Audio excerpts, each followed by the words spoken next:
तो मुझे नहीं लगता कि हम लोग को बहुत ज़्यादा मेहनत करनी। चिराग पासवान को मज़ा तो बहुत आएगा, लड़ाई सीधे अब नीतीश कुमार से है। देखिए बिल्कुल मज़े की बात नहीं है, बट मैंने 2020 का चुनाव भी मुख्यमंत्री जी के प्रत्याशियों के सामने ही लड़ा। चिराग जी, जब आपकी गृह मंत्री अमित शाह से मुलाकात हुई तो पटना एयरपोर्ट पर आप पहुंचे, उन्होंने आपने जानकारी दी कि आपकी मुलाकात हुई है, बातचीत हुई है, और उसके बाद आप मोकामा गोपालगंज में प्रचार के लिए गए। आपने उस दिन यह भी कहा था कि आगे भी कई बैठकें होनी है, आगे भी बातचीत होनी है। क्या मोकामा और गोपालगंज के बाद या इस चुनाव के दौरान और भी कुछ कई बैठकें हुई हैं, कुछ बैठकें हुई हैं गृह मंत्री अमित शाह के साथ, बीजेपी के बड़े नेताओं? महागठबंधन ने भी क्रेडिट दिया, बीजेपी ने भी क्रेडिट दिया, महत्वपूर्ण फैक्टर रहे हैं आप चुनाव में, और महागठबंधन ने तो बाकायदा यह भी कहा कि बीजेपी को जो वोट मिले आपकी वजह से मिलेंगे। नमस्कार, आप देख रहे हैं 4 PM और मैं हूं अभिषेक मिश्रा। इस वक्त हमारे साथ लोक जनशक्ति पार्टी रामविलास के राष्ट्रीय अध्यक्ष चिराग पासवान हैं। चिराग पासवान से बातचीत इसलिए भी जरूरी हो जाती है क्योंकि बिहार की कुर्नी सीट पर उपचुनाव होने हैं और चिराग पासवान एक मजबूत फैक्टर बन के उभरे हैं गोपालगंज और मोकामा के उपचुनाव में। चिराग जी, बिना किसी भूमिका के आपसे ये सीधा सवाल, महागठबंधन ने भी क्रेडिट दिया, बीजेपी ने भी क्रेडिट दिया, महत्वपूर्ण फैक्टर रहे हैं आप उपचुनाव में, और महागठबंधन ने तो बाकायदा यह भी कहा कि बीजेपी को जो वोट मिले आपकी वजह से मिलेंगे। जाहिर है कुर्नी सीट को लेकर ये सवाल हो जाता है कि कुर्नी सीट पर चिराग पासवान की प्लानिंग क्या है? देखिए अभी चर्चा चल ही रही है। मैंने ज़रूर स्पष्ट कर दिया है कि भारतीय जनता पार्टी NDA के प्रत्याशी का समर्थन लोक जनशक्ति पार्टी रामविलास करेगी। अब वो प्रत्याशी कौन है, किस दल के हैं, क्या है, ये एक बार औपचारिक इसकी घोषणा हो जाए, क्योंकि चर्चा इसको लेकर चली रही है। मुझे लगता है महागठबंधन की तरफ से अभी तुरंत जब हम लोग बात कर रहे हैं इसी वक्त उनकी तरफ से घोषणा की गई है कि संभवतः जनता दल यूनाइटेड को शायद ये सीट गई है। इतना मैं ज़रूर स्पष्ट कर दूं कि आज की तारीख में मुख्यमंत्री नीतीश कुमार जी का कोई जनाधार बचा नहीं है। बचा होता भाई तो मोकामा में आप भी थे, हम लोग भी देख रहे थे, आपने उसका विश्लेषण भी किया था, तो उनकी कुछ तो संख्या बढ़नी थी।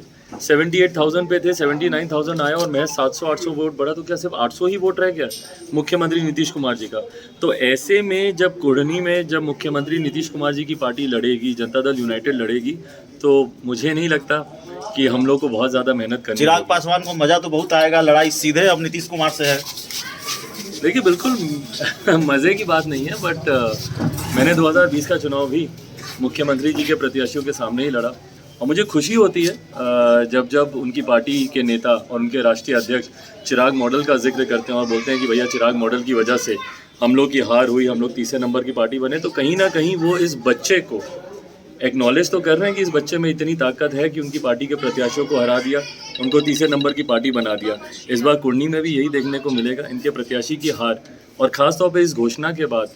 भाई पिछली बार तो दोनों जगह मुख्यमंत्री जी प्रचार के लिए भी नहीं गए थे, अब तो जनता दल यूनाइटेड का प्रत्याशी अब देखते हैं कैसे प्रचार करते हैं। खुश तो बहुत होंगे आप गोपालगंज और मोकामा में जिस तरह से आपने प्रचार किया, मोकामा में रोड शो किया। बीजेपी मोकामा का चुनाव हार गई, बावजूद इसके बीजेपी ने आपको क्रेडिट दिया। महागठबंधन की तरफ से बयान आया, जीतन राम मांझी की पार्टी ने कहा कि जो वोट बीजेपी को मिले हैं वो चिराग पासवान की वजह से मिले हैं। खुश तो बहुत होंगे आप। ये बात हमने इसलिए कही, NDA के एक और घटक दल हैं राष्ट्रीय लोक जनशक्ति पार्टी, उनको क्रेडिट नहीं गया, उनकी चर्चा नहीं की, इसलिए हमारा ये सवाल आपसे है। देखिए मैं किसी रेस में नहीं हूँ भाई कि मुझे इनसे श्रेय चाहिए, उनसे श्रेय चाहिए। जब तक जनता मुझे प्यार करती है मुझे बस उन्हीं का ही श्रेय चाहिए, उन्हीं की तरफ से मुझे सुनना है। और यकीनन देखिए मोकामा की जीत आज की तारीख में अभिषेक भाई, कोई महागठबंधन का नेता ऐसा है जो दिल पे हाथ रख के बोल दे कि ये महागठबंधन की जीत है या ये उनके दल की जीत है या उनके नेता की जीत है? ये पूरी तरीके से एक व्यक्ति विशेष की जीत है। ये आनंद सिंह जी की अपनी जीत है और उनका इतना प्रभाव उस क्षेत्र में रहा है कि वो अकेले भी चुनाव लड़े हैं तब भी वो जीते ही हैं। वो बड़ी बड़ी शक्तियों के सामने चुनाव लड़कर अकेले निर्दलीय भी वो जीतने का सामर्थ्य रखते हैं, तो ये उनकी जीत है। ऐसे में जब महागठबंधन ये अपेक्षा कर रही थी कि हम लोग 40,000 50,000 से हम लोग चुनाव हारेंगे, एक तरफा चुनाव रहेगा, ऐसे में उस जीत के मार्जिन को इतना कम हो गया है, जो कि कहीं ना कहीं महागठबंधन के लिए भी चिंता का विषय होना चाहिए कि क्यों महागठबंधन का वोट नहीं बढ़ा। 78 से आपसे 79 तक ही क्यों गए? वहीं हम लोग का 40,000 पे हम लोग थे, 63,000 तक हम लोग गए।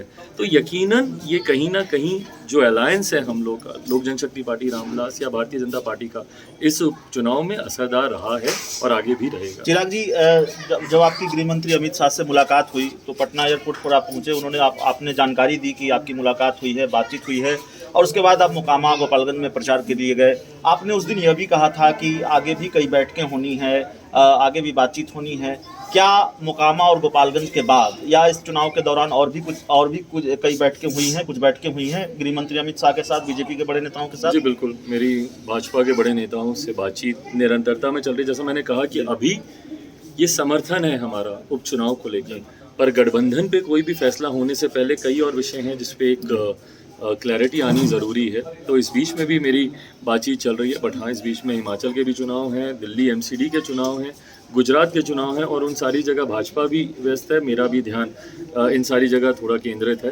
तो मुझे लगता है कि बहुत जल्द हम लोग एक आम सहमति पे आके औपचारिक घोषणा। गुजरात में भी साथ में लड़ेंगे? गुजरात से मैं आ रहा हूँ, गुजरात में बीजेपी के साथ लड़ेंगे? अभी इस पर कोई अंतिम फैसला नहीं। एक आखिरी सवाल है चिराग जी, सवाल यह है, और क्या जो खबरें चल रही हैं या जो हमारे पास जानकारी है, आप चाहे तो उसको खारिज कर सकते हैं, शर्त रखी है, फिर शर्तों वाली बात है कि आप उनके रहते केंद्रीय मंत्रिमंडल में शामिल नहीं होंगे। भाई जब आप ये कहते हैं कि आप चाहें तो आप इसको खारिज कर सकते हैं, मेरे खारिज करने के बाद भी आप उसको खारिज नहीं होने देते हैं। आप उसके बाद भी उस खबर को आप ऐसे ही बनाए रखते हैं। देखिए, क्या ये शर्त सही है? मैं ईमानदारी से बोलता हूँ, मेरी कोई शर्त नहीं। मेरे कंसर्न्स हैं आने वाले चुनाव को लेकर, बिहार फर्स्ट बिहारी फर्स्ट को लेकर, लोकसभा चुनाव को लेकर, विधानसभा चुनाव को लेकर, विधान परिषद के चुनाव को लेकर, इन तमाम विषयों पे बातचीत चल रही है। भाई आप जो विषय उठा रहे हैं ना, वो इतना छोटा विषय है, वो फैक्टर ही नहीं है। जो फैक्टर बिहार में नहीं रहे हों या जो फैक्टर बिहार के चुनाव में नहीं रहे हों, वो मेरे लिए क्यों फैक्टर होंगे?